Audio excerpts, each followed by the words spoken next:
Anyway, everyone likes his hair. He has nice hair. So there we go. We still see the deck being laid out. Usually what we do is, you can look at it over here. It's kind of hard to see it over there. Once Ben's hair is out of the way, we will we'll go through each of the, like, kind of just read off the deck list for people, because we got to go back and edit the video with the actual deck list. But right now we're just when we go back, we can hear the names and the cards, and you can see, because some of the cards are a little hard to see also.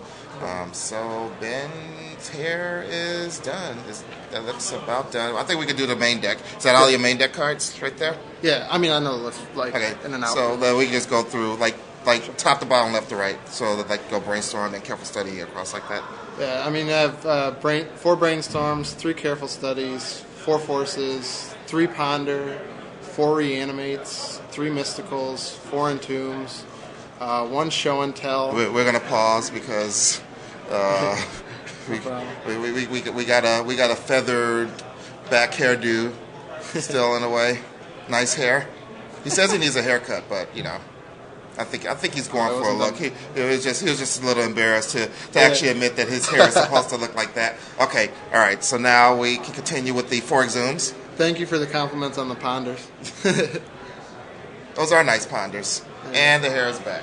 So I guess we could talk a little bit about something else, what are your good matchups? What are your bad matchups? Good matchup. I've played 2 zoo decks. It's literally they have to have double path almost, or me run out Sphinx of the Steel Wind and not have counter backup. I mean, that just stops their entire deck. Obviously, any monocolored deck is a joke with Jace. Even the blue-white Merfolk decks, if they don't have a Vial, they just lose because I can just counter their swords. I'd say probably one of our worst matchups would be the Bant decks. It's hard to race a Progenitus. I have done it. Blazing Archon is obviously an out to Progenitus, but again, they have swords as well. Dredge is easy. You just get Blazing Archon and win. I think I may be able to zoom in for the people watching. Let's see what kind of technology I have here. I think I have something that'll zoom in. Let's see what we can do here. Oh, look at that.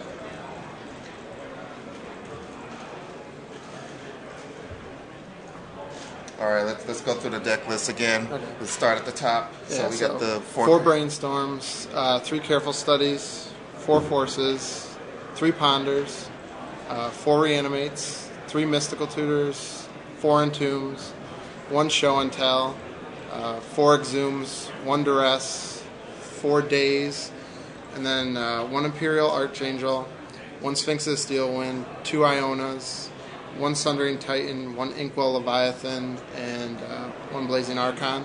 Okay, let's go through your mana base also. My mana base is a little hard to see on the camera. It's 2 Misties, 2 Misty Rainforests, 4 Polluted Deltas, 2 Bloodstained Mires, 4 Underground Seas, 2 Bayous, 2 Swamps, and 2 Islands. All right, so one of the big things about Reanimator, first of all, it's mostly possible now because of Entomb being unbanned, right? Oh, yeah, definitely. As soon as that was unbanned, the group in Syracuse started working on this deck, so I've been told. So, okay, so let's talk a little bit about the Reanimate your tutor targets, basically, for your Entomb, because that's the heart and soul of what a Reanimator deck is. That and careful study. I mean, if we get them in our hand, careful study gives us an out to put them in the graveyard as well. Right. It makes turn 2 very easy. So tell us, let's go through each of the creatures and tell us why and when we want to Entomb for that creature, what matchups. Sure. Let's start with the bottom. Blazing Archon. The only time I insta-go get Blazing Archon is against Dredge. Blazing Archon's more of a second. If I need to, I can reanimate a second creature, and it just shuts down almost every deck. Like I said, it's an out to Progenitus as well.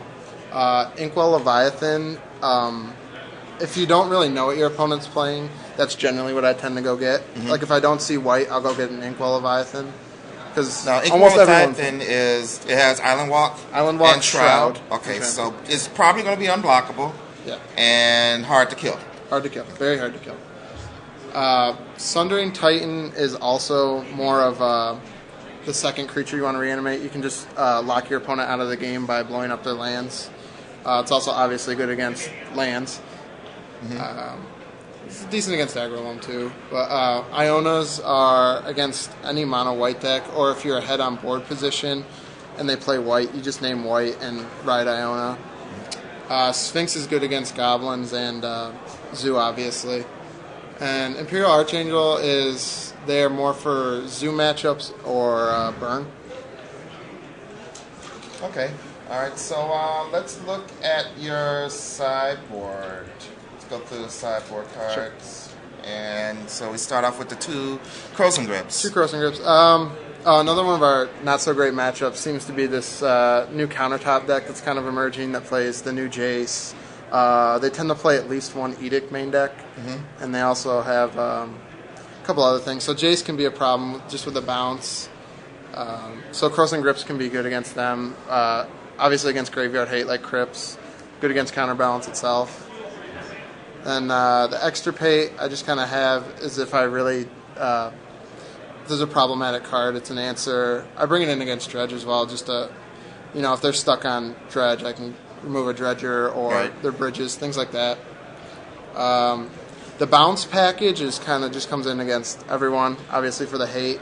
There's three chain of vapors, 1 echoing truth, and 1 rushing river. Most matchups is you bring in mostly just the chains, unless you're playing against someone you think is going to have Chalice. Right. In which case the echoing truths are obviously really good. Or I'll even bring in like 2 chains and a truth and a river against the Chalice deck, just so they can't shut me off the bounce. Right, just to mix up the casting costs. Yes, yeah. Stacks can be a problem, but I mean, I consistently can go off turn 2 or turn 3 95% of the time. So you just name white. So as long as they don't nail a smokestack or a Chalice early, it's a pretty easy matchup. Ravenous Traps are easy. Dredge, obviously. Thoughtseize is just try to get hate. Blue decks, things like that. Force through my combo. The one of Macabre is just kind of there in case I bring it in against Dredge. It's good against the Mirror. It's really, really, really good against the Mirror. Usually I play more depending on the metagame. But down here, I didn't really expect anyone to play Reanimator. I've watched the last 5Ks, and no one's really been playing this list. I think a lot of people underestimate the power, or just don't know about this deck. I breezed through 8 mans yesterday. Who's watching the deck? Judge. Okay. All right. So I see a few one-ofs, like the one of Extirpate and the one of Fairy Macabre. Yeah, I don't really see a way to tutor for them. Is that Oh, the Extirpate. No, the Macabre I can't tutor for. The Extirpate I have mystical tutors. Oh, okay. Essentially So gives you me have 4. Okay, so the Macabre is just kind of I hope I draw it. I mean, would that be I just better didn't as change it. maybe another Extirpate, or maybe not good enough? Yeah, probably. I mean, I don't know. I like never funny played the deck, one-offs. but or maybe I don't know if there's a creature that They also can't duress it. Right. I don't know if there's any creatures that have abilities from the graveyard where you can just entomb it into the graveyard and then be able to remove cards from the other player's graveyard. I don't know. I know. This is your deck tech. I'm not trying to build a new deck. Okay, so And obviously the one show and tell main deck is to get around hate as well. That seems fine. It's a little bit of redundancy, and it allows you to hypergenesis basically. Instead of actually, having to use your graveyard. Yep. Okay. I know Dark Ritual. I had up until about 2 weeks ago. I had been playing Dark Ritual. Dark Ritual is very, very explosive. It was in over the dazes, and it let me obviously combo off turn 1.